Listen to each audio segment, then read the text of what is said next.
Hello दोस्तों, स्वागत है आप सभी का अपने यूट्यूब चैनल राजस्थानी एजुकेशन में।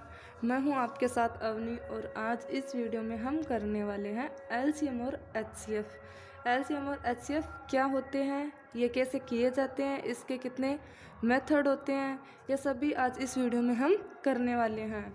तो बेसिकली पहले हम इसकी कुछ बेसिक्स जान लेते हैं कि एलसीएम हिंदी में क्या बोलते हैं, इंग्लिश में क्या बोलते हैं और एलसीएम इसकी डेफिनेशन क्या होती है, इसको हम क्या कहते हैं।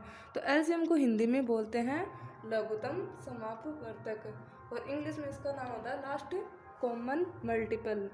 ठीक है, बेसिक हम एलसीएम ही यूज में लेते हैं कि एलसीएम। तो एलसीएम की कितनी विधियाँ होती है, एलसीएम की बेसिक 2 विधि होती है और ज़्यादातर हम कौन सी काम में लेते हैं, तो हम लेते हैं गुणनखंड विधि।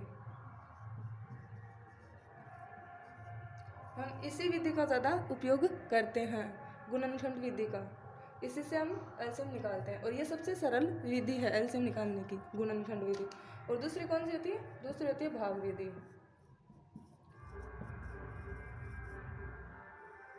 दूसरी होती है भाग विधि। ठीक है, तो हम गुणनखंड विधि से हम कैसे एलसीएम ज्ञात करेंगे, पहले ये जानते हैं।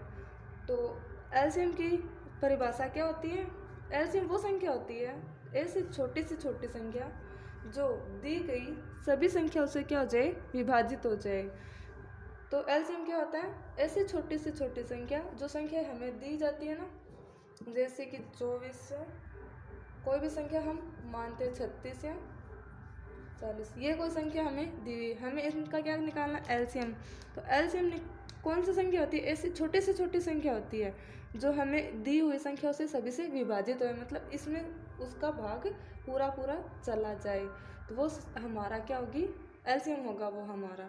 ठीक है, तो हम पहले इस संख्या का गुणनखंड विधि से एलसीएम निकालते हैं। तो गुणनखंड विधि से कैसे निकालेंगे हम, ऐसे पहले संख्या को लिख लेंगे यहाँ पे 24, 30, 40, ये हमने संख्या लिख ली।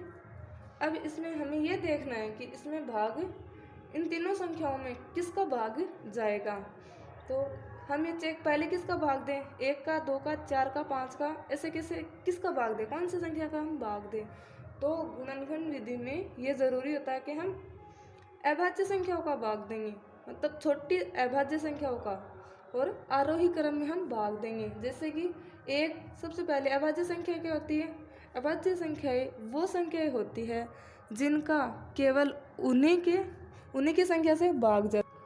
तो एक होती है वो न तो भाज्य संख्या होती है और ना ही अभाज्य संख्या होती है। ठीक है, तो और इसके बाद क्या आता है, 2। तो 2 क्या होती है, एक अभाज्य संख्या है, 2 केवल हमें 2 के पहाड़े में ही मिलेगा। ठीक है, ये 2 किसी और के पहाड़े में नहीं आता। ठीक, सबसे छोटी संख्या अभाज्य यही होती है। इसके बाद होती है 3, तो 3 भी हम 3 के पहाड़े में मिलता है। ठीक है, सबसे छोटी होती है ये। और फिर अगर हम 4 को देखें तो 4 2 के पहाड़े में आ जाती है, 4 संख्या है ना, 2 का पहाड़ा अगर हम आगे लिखेंगे तो 4 आ जाएगा हमारा। तो 4 क्या होगी, हमारी अभाज्य संख्या नहीं होगी। फिर इसके बाद हमें आता है 5, तो 5 एक अभाज्य संख्या है, 5 केवल 5 के पहाड़े से ही कटता है, 5 के पहाड़े में आता है। और इसके बाद आता है 6, तो 6 2 के पहाड़े में आ जाएगा, 2 तिया 6 होता है, और 3 के पहाड़े में भी तो 6 आ जाता है, तो ये 6 इनके पहाड़े में आता है। तो ये क्या होगी, अभाज्य संख्या नहीं होगी, ये भाज्य संख्या होती है। ठीक है, तो हमें आरोही क्रम में चलना है। तो एक तो ना तो भाज्य होती है ना अभाज्य होती है, तो हमें सबसे पहले किसका भाग देना पड़ेगा, सबसे पहले हम 2 का भाग इसमें देंगे। तो 2 का भाग हम 24 में देंगे, कितना आएगा, भाग करके देख लो, 2 एकम 2, 4 में गया 2 दूनी 4, तो कितनी बार गया हमारा, 12 बार। ठीक है, और 30 में देंगे तो कितना आएगा, 2 का भाग देने का मतलब होता है संख्या को आधी करना हमें। ठीक है, 2 बराबर भागों में बांटना होता है 2 का भाग देना। तो हम 30 में अगर 2 का भाग देंगे तो हमारा 15 आएगा। ठीक है, और 20 का आधा कितना होता है, 40 का आधा, सॉरी 40 का आधा होता है 20। अगर हम भाग दे के चेक करें तो इतना ही आएगा, 2 दूनी 4 होता है, ये 0 यहाँ पे आ जाएगा, तो कितना हुआ 20 होता है। 40 का आधा भी 20 ही होता है, ठीक है। तो ये 2 का भाग गया। फिर अब देखो इसमें भी 2 का भाग जाएगा और इसमें भी जाएगा। कैसे? अगर किसी भी संख्या के आगे पीछे, ये देखो कि अगर किसी भी संख्या के पीछे 0 आता हो या 2, 4, 6, 8 ये संख्या आ रही हो जो 2 से विभाज्य होती है, अगर किसी भी संख्या के पीछे ये संख्या आ रही हो तो उस संख्या में 2 का भाग पूरा पूरा जाएगा, ठीक है। तो इसमें देखो 0 आ रहा है तो इसमें भी जाएगा 2 का भाग, और इसमें देखो 5 आ रहा है तो 5 इसमें भी 2 का भाग जाएगा। लेकिन इसमें 5 आ रहा है पीछे तो 5 आता ही नहीं है 2 के पहाड़ी में, है ना, तो 5 कटता नहीं है 2 से, तो इसमें 2 का भाग नहीं जाएगा। लेकिन जब तक 2 का भाग जाए, एक संख्या में भी अगर 2 का भाग जाए तो तब तक हमें क्या करना है, 2 का भाग देना है। फिर हम 3 का भाग देंगे। तो 2 का भाग अभी भी इनमें जा रहा है तो इसमें जाएगा 12 में, तो 12 का आधा कितना होगा, 6 होता है। 15 में नहीं जा रहा तो 15 को एज इट इज उतार दो। 20 में जाएगा, 20 का आधा होगा 10। आगे हम करेंगे, इसमें जाएगा 2 का भाग और इसमें भी जाएगा, 6 आ रहा है तो इन दोनों में वापस दे लो। 6 में जाएगा तो 6 का आधा 3 होता है। 15 में जा नहीं रहा, 15 को एज इट इज लिख दो। 10 का आधा होता है 5। अब देखो किसी भी संख्या की पीछे कोई संख्या आ रही है क्या जिसमें 2 का भाग चला जाए। 5 आता ही नहीं है 2 के पहाड़ी में, नहीं आता। इसमें भी 5 है, 5 15 भी संख्या नहीं आती। 3 है तो 3 भी नहीं आता। तो हम 2 के बाद किसके भाग देंगे, 3 का देंगे। तो 3 का इसमें भी जाएगा, इसमें भी जाएगा, इसमें नहीं जाएगा। तो पहले 3 का देते हैं। 3 एकम 3 चला गया। और 5 में कितनी बार जाएगा, 5 में 3 का भाग देख लो। 3 एकम 3, 3 दूनी 6, 3 3 9, 3 चौकी बार, 3 5 15, 5 बार जाएगा, ठीक है। तो इसमें 5 बार चला जाएगा। 5 में जाता नहीं है तो 5 को एज इट इज उतार दो। फिर कितनी बार जाएगा,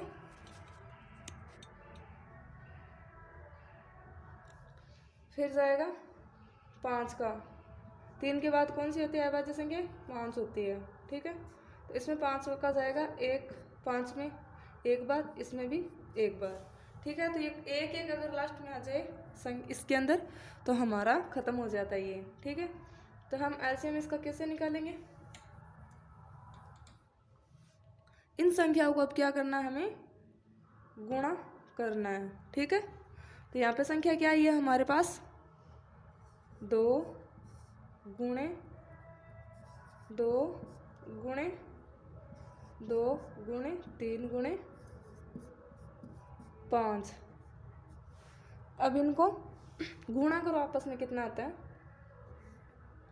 2 को 2 से गुणा किया कितना आएगा, 4 आएगा। फिर 4 को 2 से करेंगे तो कितना आएगा, 4 दूना 8 होता है।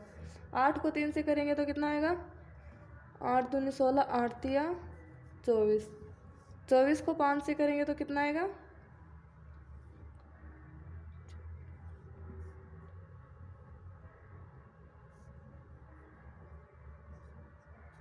120। इसका हमारा एलसीएम कितना है, 120। ये होती है हमारी गुणनखंड विधि, ठीक है। तो हम दूसरी अब भाग विधि से करेंगे।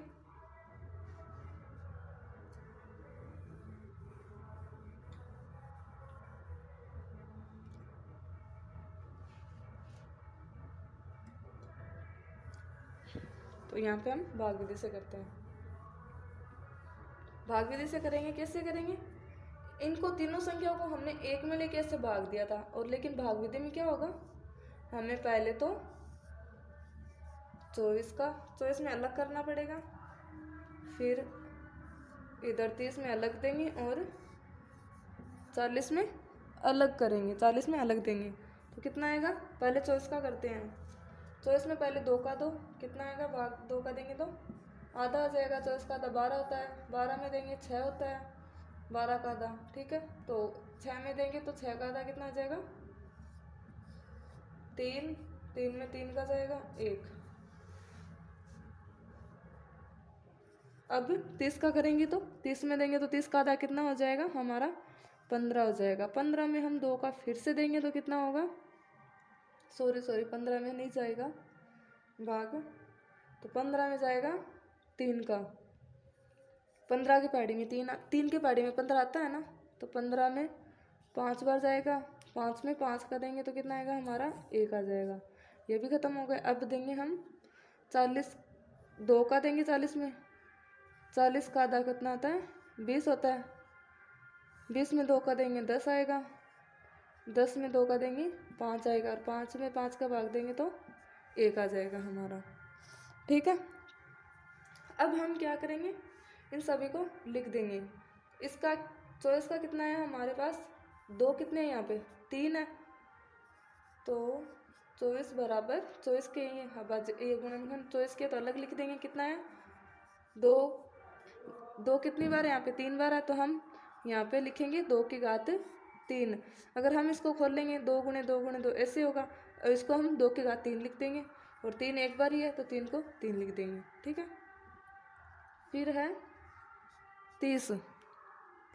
30 को कितनी बार लिखेंगे हम, 2 भी एक बार है, 3 भी एक बार है उसमें, और 5 भी एक बार है। ठीक है, अब लिखेंगे 40। 40 में 2 कितनी बार है यहाँ पे 3 बार है, तो हम क्या लिखेंगे, ऐसे ही लिख देंगे 2 की घात 30 गुणे 5 की घात पावर 1। ठीक है, अब हम क्या करेंगे, इनमें एलसीएम निकालेंगे। इनमें क्या एलसीएम कैसे निकलेगा, इनमें देखेंगे हम 2 की सबसे बड़ी पावर कौन सी है वही हमें लेनी है। तो इसमें 2 की सबसे बड़ी पावर देखो कौन सी है, 3 है, इसमें भी 2 की पावर 3 है, यहाँ पे इसमें 1 है, तो सबसे बड़ी 2 की पावर कितनी है 3, इसको ले लेंगे। फिर 3 की पावर 1 ही है, और फिर 5 की पावर कितनी है 1। अब इसको खोल लेंगे,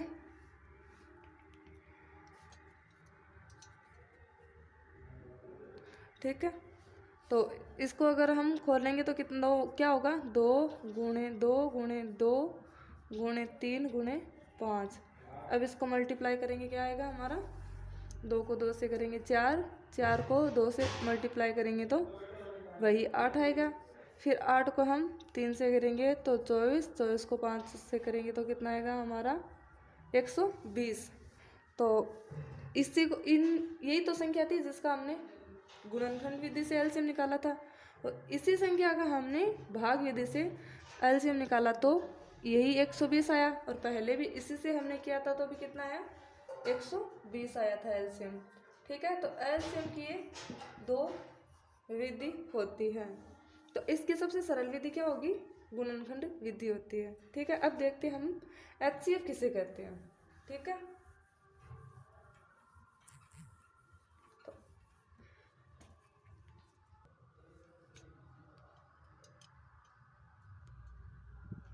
एचसीएफ किसे कहते हैं, एचसीएफ को इंग्लिश में बोलते हैं, इसकी फुल फॉर्म होती है, एच की होती है हाईएस्ट, सी की होती है कॉमन, और एफ का मतलब होता है फैक्टर, और इसको हिंदी में बोलते हैं महत्तम समापवर्तक। महत्तम समापवर्तक। ठीक है, हिंदी में बोलते हैं महत्तम समापवर्तक। और एचसीएफ वो बड़ी से बड़ी संख्या होती है, जो वो सबसे बड़ी उभयनिष्ठ संख्या होती है जो दी गई संख्या से विभाजित हो जाए। ठीक है, वो एलसीएम में क्या होता है, छोटी से छोटी संख्या होती है, और एचसीएफ में होता है बड़ी से बड़ी संख्या। ठीक है, तो इसकी भी 2 विधियाँ होती हैं। ठीक है, पहली विधि तो इसकी भी गुणनखंड विधि से निकालते हैं, और दूसरा भाग विधि से। गुणनखंड विधि और दूसरा आती है भाग विधि।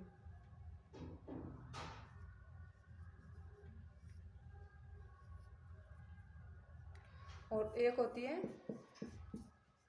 भाग विधि। ठीक है, तो हम निकालते हैं, कुछ संख्या लेते हैं, जैसे कि कोई संख्या लेते हैं उसका एचसीएफ कैसे निकालते हैं वो बताते हैं। कोई संख्या ले ली हमने 18, 24, 36, ये कोई संख्या ली है, इनका हमें क्या निकालना होगा, HCF निकालते हैं हम इनका। ठीक है, पहले निकालेंगे हम गुणनखंड विधि से HCF, फिर निकालेंगे हम भाग विधि से। तो गुणनखंड विधि से कैसे निकालेंगे,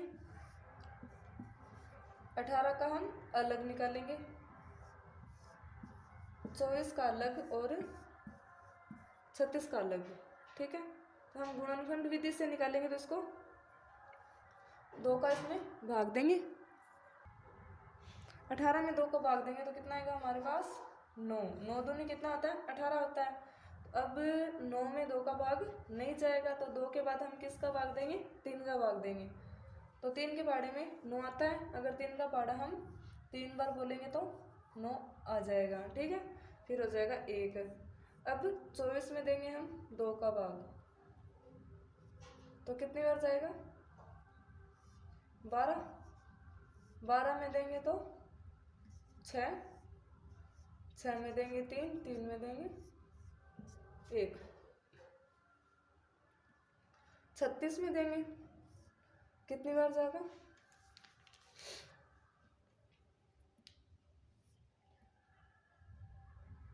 1 बार जाएगा, फिर 18 दूनी 36, फिर 2 का देंगे 2 का देंगे 9, फिर से यही संख्या आ जाएगी हमारे पास, 3, 3, 3, 1। यही संख्या यहाँ पे आई थी, यही यहाँ पे आ जाएगी। 18 का हम डबल करें तो कितना आएगा हमारे पास, 1, 3, 36 आता है। ठीक है, ये हो गया 18, 36 का। तो हम इसमें क्या करेंगे, इन सबके गुणनखंड जो हमने निकाले वो यहाँ पे लिख लेंगे अलग। तो हमारा इसका HCF कितना आएगा, 6 आएगा। ठीक है, तो ये हमने HCF निकाला है गुणनखंड विधि के द्वारा। ठीक है, अब इसी HCF को हम कैसे निकालेंगे, दूसरी विधि है हमारे पास, भाग विधि। तो हम HCF निकाले, इसी संख्या का HCF निकालते हैं हम भाग विधि के द्वारा। तो क्या करेंगे, हम 2 संख्याओं को लेंगे पहले, कैसे, इधर लिख लेते हैं, ले लिया हमने 24। ठीक है, इसमें हम भाग देंगे, किसका देंगे, 18 का। ठीक है, 18 का भाग इसमें कितनी बार जाएगा, 1 बार जाएगा। 18 दूनी तो 36 होता है, तो 1 बार हम भाग देंगे तो कितना आएगा हमारे पास, 18 आएगा। ठीक है, अब इसको हम घटाएंगे, कितना बचेगा, 6 बचेगा। ठीक है, 2 और 4 6। अब हम क्या करेंगे, इसका और नहीं देंगे, इतना आ गया, आगे संख्या नहीं है, तो अब इसको इसमें 18 यहाँ पे लिया वापस। अब 18 में हम 6 का भाग देंगे। ठीक है, पहले हमने क्या किया, 24 के अंदर 18 का भाग दिया, कितनी बार गया, 1 बार गया हमारा भाग। ठीक है, कितना आया, 6 आया, 6 बार भाग गया। तो अब ये जो है ना 18, अब इसको यहाँ पे रखो, अब इसमें हम देंगे 6 का भाग, जो हमारा शेषफल है